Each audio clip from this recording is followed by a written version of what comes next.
mengisi kemerdekaan Indonesia ini dengan aktivitas-aktivitas yang lebih baik. Ada 3 hal singkat, padat, jelas yang pada pagi hari ini akan saya sampaikan. Yang pertama adalah Indonesia ada karena imajinasi. Beberapa menit sebelum diproklamasikan, Indonesia belum ada. Tetapi setelah diproklamasikan, Indonesia menjadi ada. Itu berarti Indonesia ada karena imajinasi. Imajinasi untuk membebaskan manusia yang ada di atas tanah air Indonesia dari penindasan. Dan imajinasi untuk membebaskan sumber daya alam Indonesia dari eksploitasi.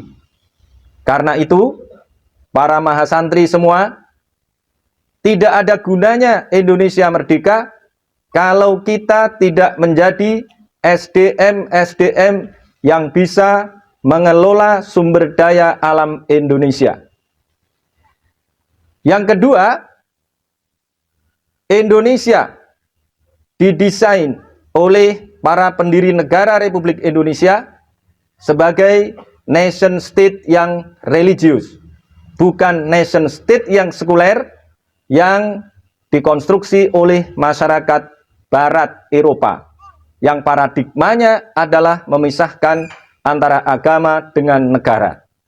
Indonesia dikonstruksi sebagai negara bangsa yang religius, yang religiusitasnya bersumber dari agama-agama yang diakui oleh negara Republik Indonesia.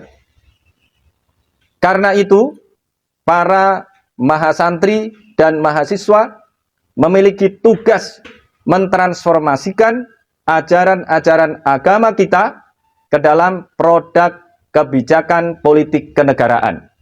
Yang harus kita lakukan adalah memahami Al-Quran dan hadis ini dengan baik, sehingga kita bisa mengambil apinya, mengambil semangatnya, agar ajaran-ajaran Al-Quran dan hadis Nabi bisa kita implementasikan dalam konteks kehidupan kenegaraan yang multisara.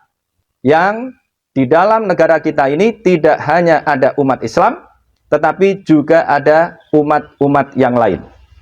Yang terakhir, yang ketiga, amanat saya adalah agar kita memiliki kepercayaan diri tinggi.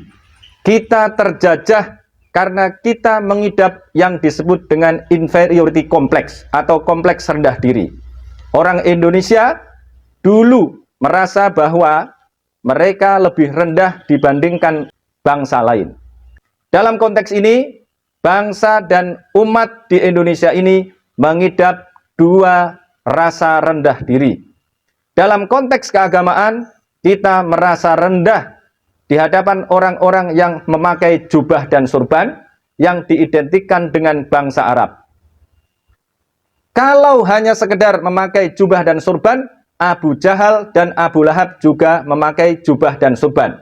Yang seharusnya kita lakukan adalah mencintai bangsa Arab, bukan merasa rendah diri terhadap bangsa Arab. Karena kita memiliki akses yang sama terhadap Al-Quran dan hadis Nabi, sehingga kita memiliki potensi yang sama untuk memahami Al-Quran dan hadis Nabi sama dengan orang-orang Arab memahami keduanya.